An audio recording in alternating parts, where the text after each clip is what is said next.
आज हम बात कर रहे हैं नफरत की राजनीति पर। देश में आज नफरत की राजनीति चरम पर है।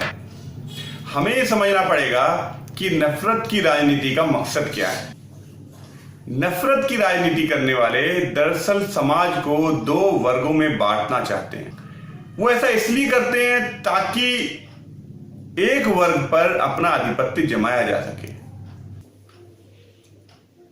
समाज को दो समूह में इसलिए बांटा जाता है ताकि उनके अंदर नफरत भर दी जाए, उनके सोचने समझने की ताकत को कुंद कर दिया जाए, उनके अंदर इतनी नफरत भर दी जाए कि कत्ल जैसी संगीन वारदातों में भी वो हिंदू मुस्लिम देखने लगे।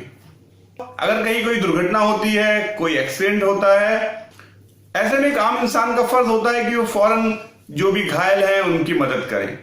पर अगर ऐसे में भी हमारा दिमाग ये सोचने लगे कि घायल होने वाले हिंदू हैं या मुस्लिम, तो हमें ये सोचना पड़ेगा कि हमारे अंदर से इंसानियत खत्म होती जा रही है और इस इंसानियत को खत्म किया जा रहा है।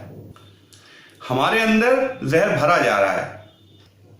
अगर आप इन नफरत की राजनीति करने वालों पर ध्यान देंगे तो आपको पता चलेगा कि ये लोग धार्मिक हरगिज नहीं होते। धर्म को, या मैं कहूं कि धर्मांधता को, ये लोग अपने मकसद के लिए इस्तेमाल करते हैं। अगर आप बड़े परिप्रेक्ष्य में देखेंगे तो कट्टरपंथ के पीछे, ये नफरत के इस कारोबार के पीछे आर्थिक वजह होती हैं। जब इस तरह की हरकतें होती हैं, जब इस तरह का माहौल होता है, तो लोग या तो नफरत फैलाने वालों के खिलाफ होते हैं या उनके समर्थन में खड़े होते हैं, पर कोई भी उनके करप्शन पर चर्चा नहीं कर रहा होता। और यही नफरत फैलाने वालों का मकसद होता है। ये अपने अंधभक्त इसीलिए बनाते हैं कि अगर उनका करप्शन सामने आ भी जाए तो कोई उनके इस करप्शन पर चर्चा नहीं करे, उनके अंध समर्थक उनके इस करप्शन पर जरा भी यकीन नहीं करे। दरअसल नफरत की राजनीति करने वाले या फिर कट्टरपंथ की राजनीति करने वाले अपने समर्थक नहीं बनाते, बल्कि अपने अंध समर्थक बनाते हैं। ये ऐसे लोगों को टारगेट करते हैं जो स्वभाव से कट्टरपंथी होते हैं। यहां पर कट्टरपंथी होने का मतलब ये है कि ऐसे लोगों को टारगेट किया जाता है जो ये सोचते हैं कि मेरी राय, मेरी सोच सर्वोपरि है, उसे हर हाल में हर किसी को मानना चाहिए। जब हमारे अंदर ये बात घर कर जाती है कि मेरी सोच के अलावा जो सोच है उसको इस दुनिया में रहने का हक नहीं है, उसको हर हाल में कुचल देना जरूरी है, तो इसको कट्टरपंथ कहा जाता है।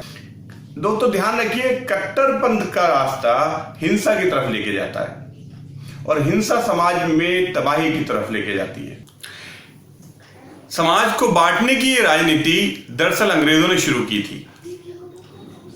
1905 में बंगाल का विभाजन किया गया, लेकिन उस समय हमारे समाज में इतनी एकजुटता थी कि विभाजन तो बंगाल का किया गया था, लेकिन विरोध लाहौर तक हुआ, देश के हर कोने से विरोध होना शुरू हुआ और उसका परिणाम यह हुआ कि 1911 आते आते अंग्रेजों को उस विभाजन को वापस लेना पड़ा। तब अंग्रेजों को इस बात समझ में आई कि अगर देश पर ज्यादा देर तक राज करना है तो समाज को बांटना पड़ेगा।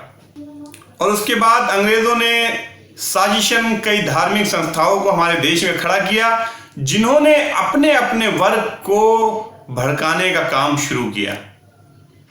और उसका परिणाम यह हुआ कि 1947 में जब देश का विभाजन हुआ तो पूरे देश में इसके खिलाफ कहीं से भी आवाज नहीं उठी। जरा गौर करिए कि एक स्टेट के विभाजन में पूरा देश एक हो गया था और पूरे देश का विभाजन हुआ तो किसी ने आवाज नहीं उठाई। ये नफरत की राजनीति का परिणाम होता है। इस तरह बातें फैलाई जाती हैं, झूठ को इस तरह प्रोपेगेट किया जाता है कि अंधभक्त उसी तरह से सोचते हैं जिस तरह नफरत की राजनीति करने वाले चाहते हैं। आज हमारे समाज को कट्टरपंथ की जगह उदारवाद की जरूरत है, पर परेशानी का सबब यह है कि 80% उदारवादियों की आवाजें 20% कट्टरपंथियों की तेज आवाज के सामने मध्यम हो जाती हैं, या यूं कहूं कि छुप जाती हैं। हमें शांतिपूर्ण तरीके से उस आवाज को सामने लाना होगा, उस आवाज को जन जन के दिल से निकाल कर होठों पे लाना होगा। देश में बदलाव लाने के लिए ये बहुत जरूरी है। खास तौर पे आज के युवाओं को ये कोशिश करनी होगी कि नफरतों को फैलाने से रोकें और मोहब्बतों को फैलाने की कोशिश करें। अगर हमने आज ये कोशिश नहीं की तो हमारी आने वाली पुश्तें हमें माफ नहीं करेंगी। हमें आज ये तय करना होगा कि हम आने वाली पीढ़ियों को कैसा देश देना चाहते हैं। एक सशक्त और मजबूत देश देना चाहते हैं या फिर नफरतों में डूबा हुआ एक कमजोर हिंदुस्तान।